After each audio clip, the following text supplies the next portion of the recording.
Hey guys, Bree here. Before I begin today's episode, I wanted to offer a quick warning.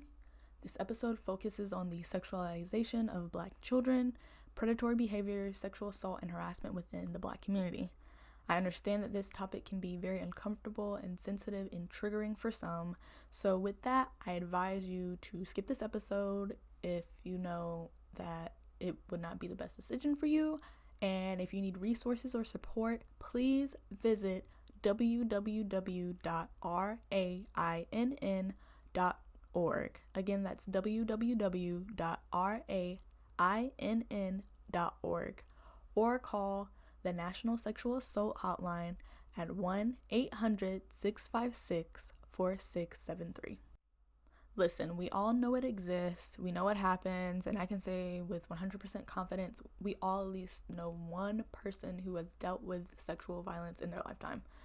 And unfortunately, in the Black community, I've found that we do not openly discuss this matter or address this issue as we should.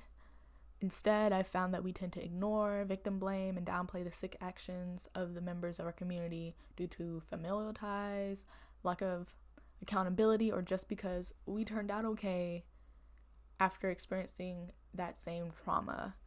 And I want to explore why we do this and just leave y'all with some information to digest and hopefully spark some much needed discussion amongst your friends and family. So let's just get into it.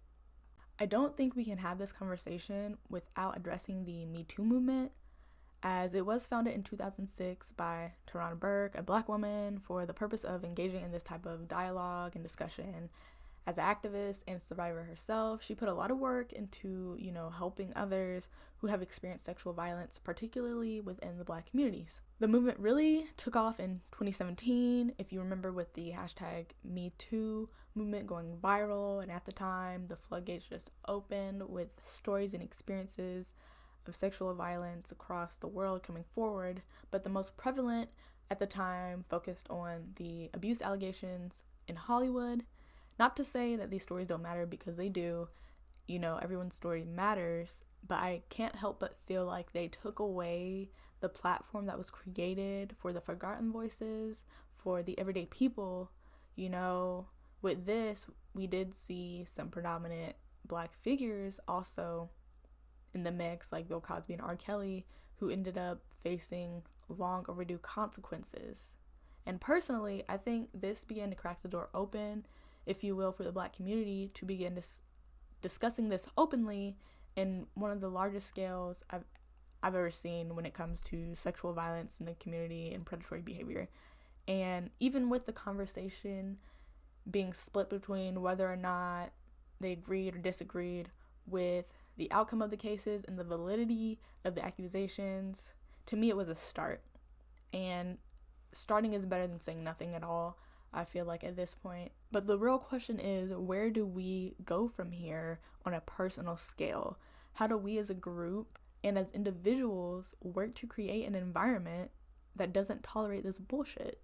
Well, first off, I personally believe we need to address the sexualization of Black children. We have to start from the ground up. We have to address the lack of autonomy we give them over their bodies and how we blame them for being sexualized rather than the adults and older parties who engage in the abusive and predatory behavior.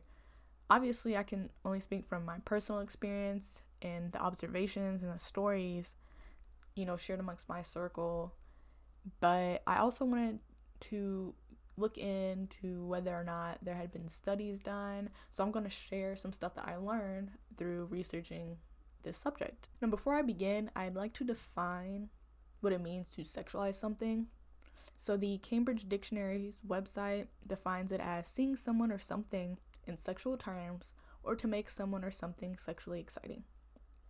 Black children are often seen as sexual or assigned sexual qualities more often than their non-Black peers. I found 2 articles that spoke on this.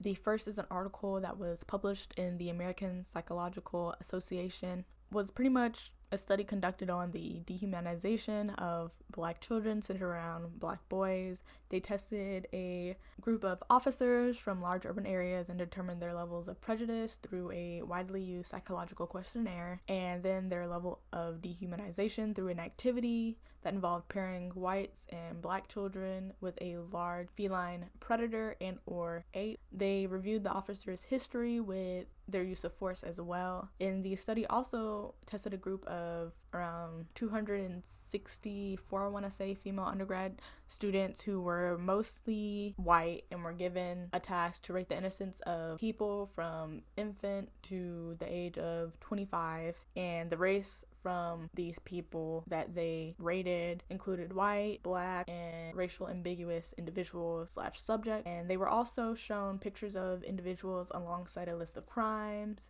and were tasked with assigning an age to those people and a level of innocence. That took place with boys between the ages of 10 and 17 from black, Latina, and white background. Additionally, a similar photo study was done with the students as with the police officers, with assigning, large feline predator animals and apes with individuals. So overall, the black boys in the study were usually viewed as much older than they were, dehumanized more often, and perceived as less innocent. And I quote, "For every age group after the age of 9, i.e. 10 through 13, through 22 through 25, black children and adults were rated as significantly less innocent than white children and adults, or children and adults generally," end quote. When it came to girls, I found a Washington Post article that led me to a study conducted by the Georgetown University, and the Washington Post article breaks down what the study was about in very clear language, so if you're not used to reading scientific journals, you'll be able to understand it, which is great. So the article broke down the study, and essentially it showed black girls, especially those between the ages of 5 and 14, were viewed as more sexually mature, knowledgeable about sexual matters more than their white counterparts, as well as less innocent, and pretty much they were like, black girls don't need as much protection and they're not as innocent as their white peers. Just a quick side note, I'll provide links to these articles in my show notes, so if you'd like to read them yourself, I encourage you to do so.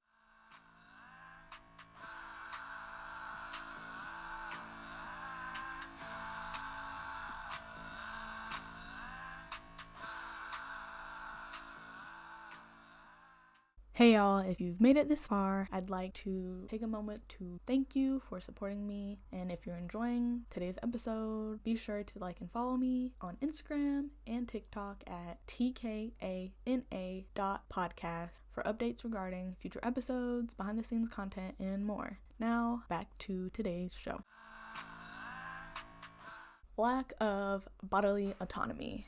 So we all know boundaries are significant, and I think we can all agree that they are very much needed. However, a lot of us have struggled to set boundaries as adults, including myself, because we were raised in environments that didn't allow us to do so, not only just emotionally or mentally, but physically. I've noticed that in communities of color, physical touch and interaction play major roles in our relational foundations. However, the downside to that is when we start to try to form those boundaries that minimize or remove that aspect in our adolescent years, we're brushed off or we're met with hostile language, pressured, and even punished if we don't get over ourselves, be polite, and go hug or kiss auntie, grandma, grandpa, uncle, or cousin so-and-so. And on the surface, it may just seem like the polite thing to do, but in doing so, we're taught that our comfort comes after the feelings of others, that our bodies are not entirely our own. Even if we feel uncomfortable performing that physical touch or interaction, that doesn't even matter as long as the social decorum is being met.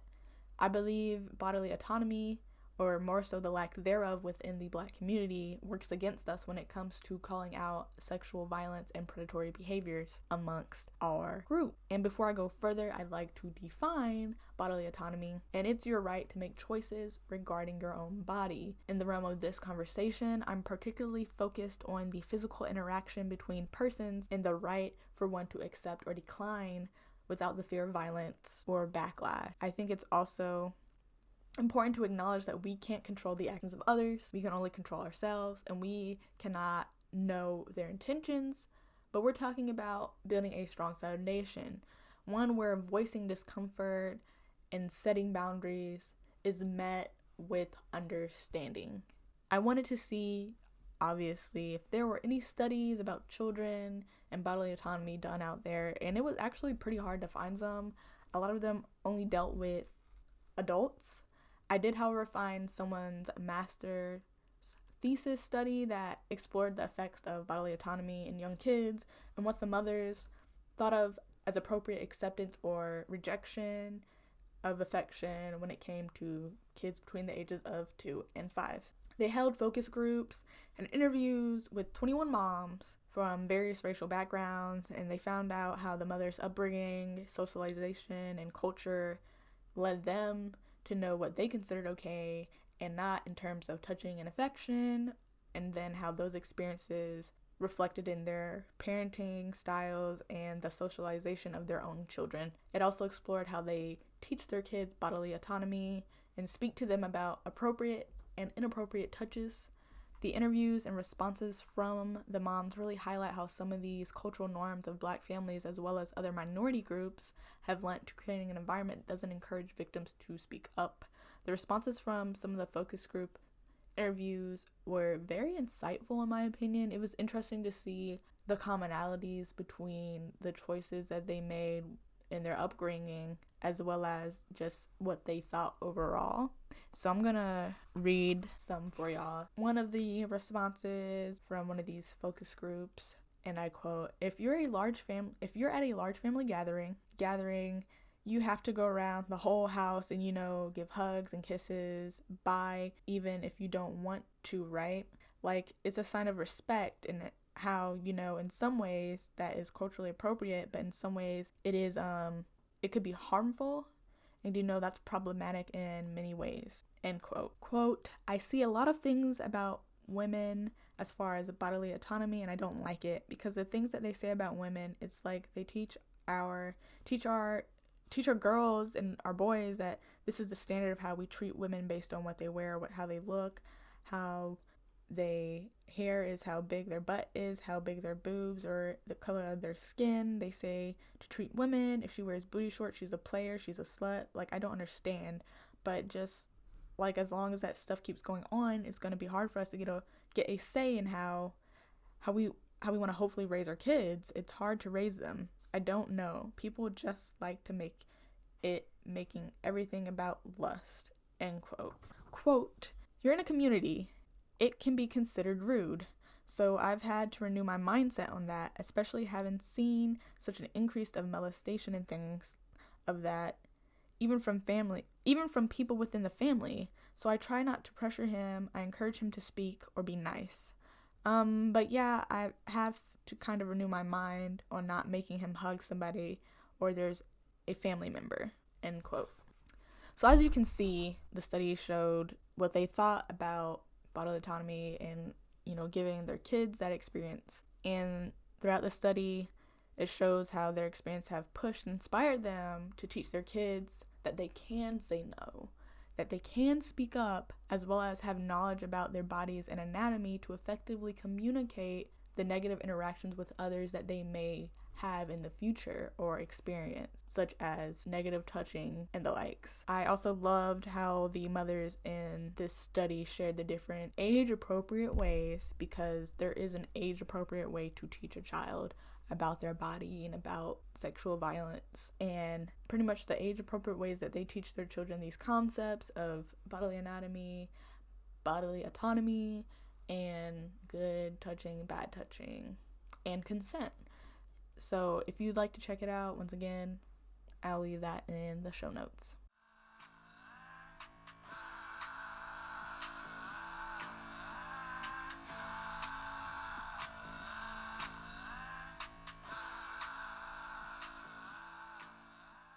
Before we continue today's show, I just wanted to give a huge shout out to Anchor FM for this amazing platform. It's got generous features for creators such as myself, from the most experienced to the noob like me. It takes the stress out of launching your podcast, so you can just focus on what's important, which is making your voice heard. And the best part is, it's absolutely free.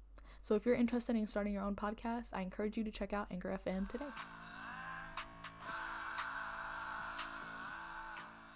So, why can't we just talk about it? I think we can all agree that the way we are raised, our community, and culture all play an integral part in how we as individuals view the world, form our values, and shape the way that we interact and respond to events and situations within and outside of our control.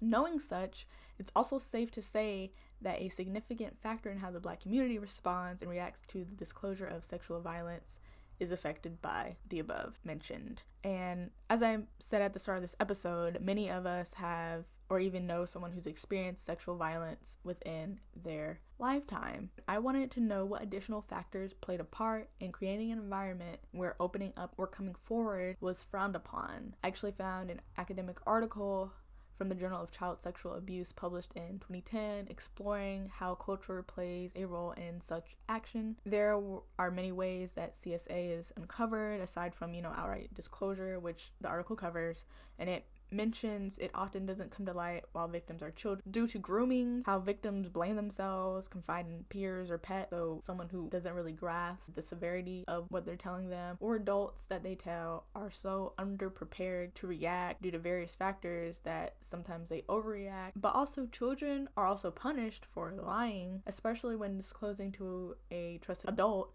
and the abuser, when confronted, is actually able to defend themselves in a way that discredits the victim's confession. And I'll leave a link to this in the show notes if you'd like to read it yourself. Anyway, according to the article, and I quote, "The decision to disclose or report CSA is not a solitary individual decision. These decisions are made in social context. Children and their families are influenced by the awareness that others, both within and beyond their culture and social networks, are watching, judging, encouraging, and demanding certain responses."